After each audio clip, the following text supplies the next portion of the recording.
Everyone, good morning. Welcome back to my channel. कैसे हैं आप सब? आई होप आप सभी अच्छे होंगे और मैं भी ठीक हूँ। तो फ्रेंड्स, ये वीडियो है बुधवार के दिन का और तारीख है 31 जनवरी और आज है जनवरी का सबसे लास्ट डे। और बस यहाँ पर सुबह का टाइम है। इस वक्त अभी लगभग 9 साढ़े 9 बज गए हैं और आरुष भी स्कूल चले गए हैं और अन्या को आज स्कूल मैंने नहीं भेजा है क्योंकि उसकी तबीयत अभी भी ठीक नहीं है। तो मैंने आज नहीं भेजा स्कूल, क्योंकि ना स्कूल भेजने में फिर दिक्कत हो जाती है। चाहे फिर दवा खिला करके भेजो या फिर चाहे जैसे भेजो, स्कूल जाने के बाद फिर दिक्कत हो जाती है बच्चों को। वैसे बहुत ज़्यादा ख़राब नहीं है, ठीक है, लेकिन फिर भी मैंने आज भेजा ही नहीं है उसको। और बस अभी यार उसको छोड़ करके मैं आई और अपने लिए चाय बनाई हूँ। पहले तो आराम से बैठ करके चाय पीऊँगी, इसके बाद ही जितने भी जो भी काम होंगे घर के वो शुरू होंगे। और थोड़ा सा ना सोचना पड़ता है, कभी कभी ना ऐसा टाइम हो जाता है कि समझ में नहीं आता आज क्या करूं क्या ना करूं। और जब भी बच्चों की तबीयत ख़राब हो जाती है ना, उस टाइम पे बहुत ज़्यादा टेंशन होती है दिमाग में।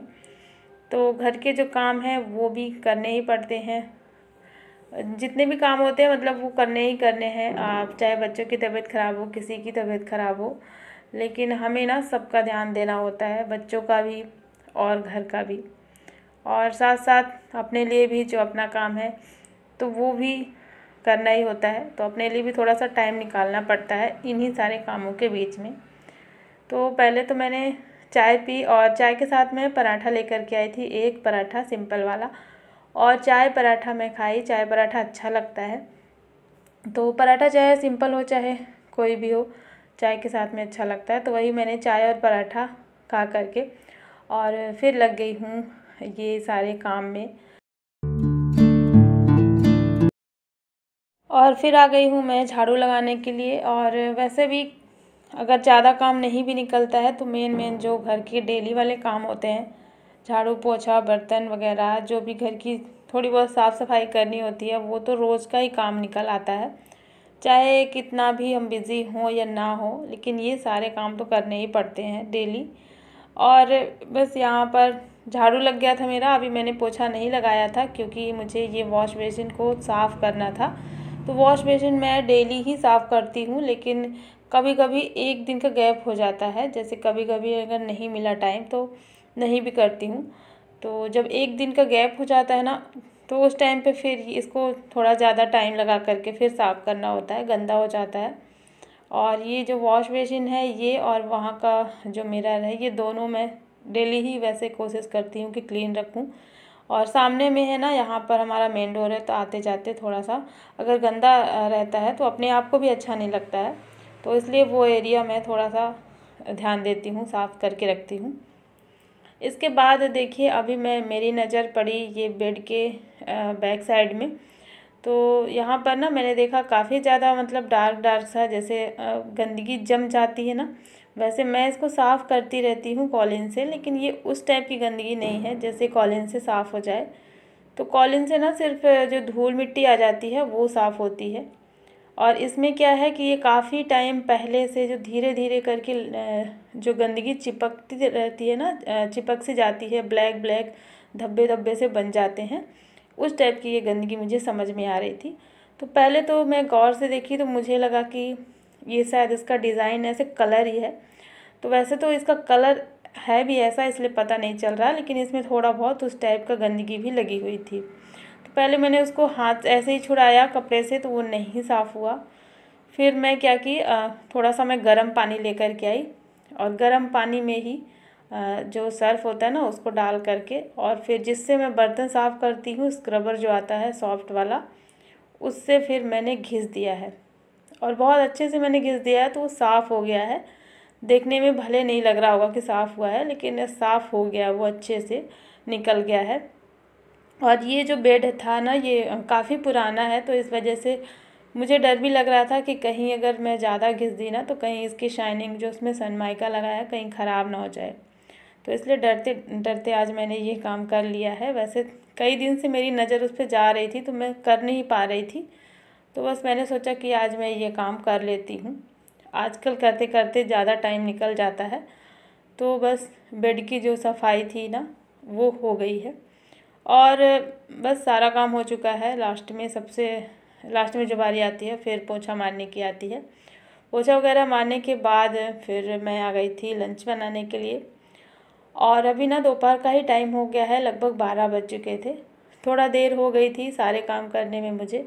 और हस्बैंड कल गए थे शादी में, तो वो भी आ चुके हैं अभी इस टाइम पे। तो उनको आने में थोड़ा सा लेट हो गया है, मतलब अभी जस्ट पहुँचे हैं।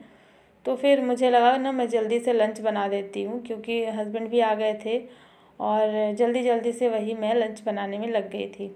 तो मैंने यहाँ पे ना मूंग की दाल रखी थी पकने के लिए, और मूंग की दाल को मैंने पका लिया है। इसके बाद इसमें तड़का लगा देंगे। तो तड़का लगाने के लिए मैंने इस पर थोड़ा सा जीरा डाल दिया है, और थोड़ी सी प्याज, और 2 सूखी लाल मिर्च, और थोड़ी सी बारीक कटी हुई लहसुन, और थोड़ा सा हींग डाल करके बस इन्हीं सारी चीज़ों से तड़का लगा दिया है। और जो मूंग की दाल है ना, वो थोड़ा सा चिपक गई है कुकर में नीचे की तरफ। मैं इसको चढ़ा करके और फिर चली गई थी नहाने के लिए, तो थोड़ा सा मुझे लेट हो गया और मूंग की दाल जो है ना चिपक गई थी नीचे। तो बहुत ज़्यादा जली नहीं थी, बस ऐसे ही चिपक गई थी। तो मैंने उसको पानी डाल करके और जितना निकला था उसको मैंने निकाल लिया है। और वैसे भी मूंग की दाल ना जल्दी ही पक जाती है, उसको पकने में ज़्यादा टाइम नहीं लगता है। तो बस यहाँ पर अभी दाल में तड़का लगा दिया है मैंने। इसके बाद मैं चावल चढ़ा दूँगी। और जो मेरा लंच है वो बन गया है।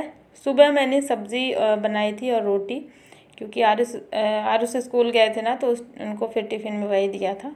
तो सब्ज़ी मेरी बनी हुई है, सब्ज़ी रखी हुई है, तो मैं नहीं बनाऊँगी दोपहर में अभी सब्ज़ी। और इतना करने के बाद फिर से मैं आ गई थी अन्या को देखने के लिए।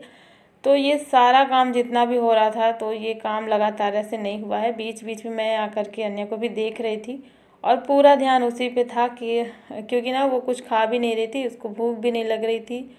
और ये सब तो ठीक है, लेकिन उसको ना उठने का भी मन नहीं हो रहा था कि उठ करके बैठ जाएं। तो उसको ऐसा लग रहा था जैसे चक्कर सा आ जाएगा। तो बैठ भी नहीं रही थी, बस लेटी थी, सो रही थी। इस वजह से मुझे और भी ज़्यादा टेंशन हो रही थी।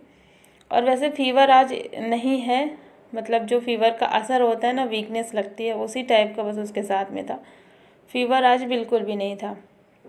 तो वही मैं आ गई थी, उसको थोड़ा सा अनार लेकर के आई थी कि अनार खा लो, लेकिन उसको ना कुछ भी खाने की इच्छा नहीं हो रही थी। मतलब अनार का एक दाना भी नहीं खाई। फिर मैंने बोला चलो थोड़ा सा मुँह हाथ धुल लेते हैं तो अच्छा लगेगा। और बालकनी में हल्की सी धूप आई थी, तो वही मैंने मुँह हाथ धुल करके उसका कपड़े वगैरह चेंज करके और फिर उसको ना बैठा दिया धूप में कि थोड़ा सा बैठे रहो, और बाहर का भी नज़ारा कुछ देखेगी तो उसको अच्छा लगेगा, मन थोड़ा सा चेंज होगा। और उसको बैठाने के बाद फिर मैं आ गई थी हस्बैंड को खाना देने के लिए। तो यहाँ पर लग गई है थाली, और पतिदेव को खाना वगैरह दे देते हैं और वो भी सो जाएंगे, क्योंकि शादी से आए हैं तो काफ़ी ज़्यादा थके हुए हैं। तो यहाँ पे जो भी खाना था मेरा बन चुका था। बस थोड़ी सी रोटियाँ और मैं बना लूँगी, क्योंकि आरुष आएंगे तो उनको रोटी ही चाहिए होती है। रोटी के बिना उनका खाना जो है पूरा नहीं होता है। तो मैं बना करके रख दूँगी, और जब वो आएंगे तो फिर बना हुआ रखा रहेगा। क्योंकि ये अभी लंच बनाने के बाद सारा यहाँ पर साफ़ सफाई मैं कर लूँगी जल्दी से, तो इसलिए रोटियाँ वगैरह ना मैं बना करके रख दूँगी। बस ये था आज का हमारा लंच।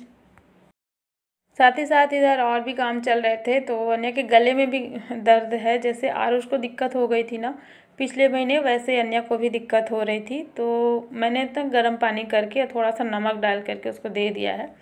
तो वो वहीं पर बालकनी में बैठ करके अपना गार्गल कर रही है, गरारा कर रही है, तो थोड़ा सा उसको अच्छा लगेगा। और इसके बाद फिर मैं उसके पास आ गई थी, और ज़बरदस्ती मैंने बोला थोड़ा सा खाना खा लो, क्योंकि ना अगर खाना नहीं खाएगी तो बहुत ज़्यादा कमज़ोर होती जाएगी। और वैसे भी जब वो उठ रही थी ना बेड से लेटने के बाद, काफ़ी देर लेटने के बाद जब वो उठ रही थी ना, उसको ऐसा लग रहा था जैसे चक्कर सा आ जाएगा। तो वही मैं यहाँ पे खाना लेकर के आई और उसको खिलाने लगी थी कि थोड़ा सा खा लो, ऐसे इधर उधर की बातें करके। तो ज़्यादा नहीं खाई, बस आधी रोटी खाई है, वो भी दाल के साथ नहीं खाई है, सब्ज़ी और रोटी। उसको ना मूंग की दाल वगैरह बिल्कुल भी नहीं पसंद है, और अगर खिचड़ी वगैरह मैं बना दूँ तो वो तो बिल्कुल भी नहीं खाएगी। और मूंग की दाल मैं इसीलिए आज बनाई थी कि अन्या भी खा लेगी, उसको भी अच्छा लगेगा और फ़ायदेमंद भी करेगा। फ़ायदेमंद होता ही है वैसे मूंग की दाल। तो वो तो खाई ही नहीं मूंग की दाल, बस सब्ज़ी और रोटी आधी थोड़ी सी मतलब खाई है। इसके बाद ये सारा काम हो चुका है और सुबह से अभी शाम का टाइम हो गया है, तो सुबह से शाम तक ना बिल्कुल भी मुझे अपने लिए टाइम नहीं मिला। मतलब मैं बाल भी नहीं बांध पाई और जैसे तैसे मेरा सारा काम हुआ, बस अपने लिए भी टाइम नहीं मिला। आज का जो दिन था इतना ज़्यादा बिज़ी था, तो कभी कभी ऐसा हो जाता है हमारे साथ ना कि हमें अपने लिए बिल्कुल भी टाइम नहीं मिल पाता, और जब मिलता है तो काफ़ी देर हो जाती है। वैसे अभी ना शाम का टाइम हो गया है और सारा काम जो है वो मेरा हो चुका था।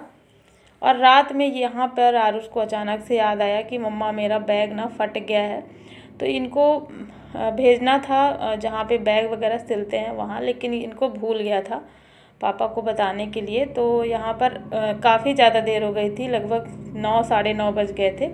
तो लेट होने के कारण तो सारी दुकानें जो है बंद हो जाती हैं, तो वही मैंने कहा ले आओ, मैं हाथ से ही सिल देती हूँ सुई धागे से। और सुई धागे से सिलने में ना बहुत दिक्कत हो रही थी, मेरे हाथ में सुई भी चुभ गई थी। तो अभी मैंने काम चलाने वाला काम कर दिया है उसका, और फिर अगले दिन ये दुकान से जा कर के सिलवा लेंगे। बस सबसे लास्ट में बचा था सब्जियों को रखना, और सब्जी मुझे रखने का भी मन नहीं कर रहा था। मुझे लग रहा था कि मैं अपना काम कर लूँ, वीडियो वगैरह का जो भी था वो मेरा नहीं हुआ था, क्योंकि सुबह से मैं ऐसे ही मेरा जो टाइम था वो काम में ही निकल गया। तो मुझे मन बिल्कुल भी नहीं था सब्ज़ी रखने का। फिर मैंने देखा इसमें पालक रखी हुई थी, तो अगर मैं इसको नहीं रखती ना तो ये एकदम से ख़राब हो जाती, सड़ जाती। तो अक्सर ऐसा होता है ना, पालक बहुत जल्दी ख़राब हो जाती है, गल जाती है। तो वही फिर मैं बैठ गई थी सब्जियों को निकाल करके रखने के लिए, और सारी सब्जियों को रख देंगे काट छाँट करके, पत्ते वाली सब्जियों को और जो भी सब्ज़ी है सबको अलग अलग पॉलीथीन में भर करके, और फिर मैं रख देती हूँ फ्रिज में। तो ये भी एक काम ही है, सब्ज़ी आती है लेकिन इनको रखना और अरेंज करना, कोई भी सामान अगर मार्केट से आता है तो फिर उसको अरेंज करना मतलब एक काम ही होता है कि इनको अपनी जगह पे रख देते हैं ताकि ये ख़राब ना हो, क्योंकि सब्जियां काफ़ी महंगी मिलती है, ख़राब हो जाएगी तो हमारा ही नुकसान होगा। तो चलिए फ्रेंड्स, अब रात हो गई है काफ़ी ज़्यादा, और आज के इस ब्लॉग को यहीं पर एंड करती हूँ। आई होप आप सभी को पसंद आया होगा। पसंद आए तो लाइक कर देना, चैनल को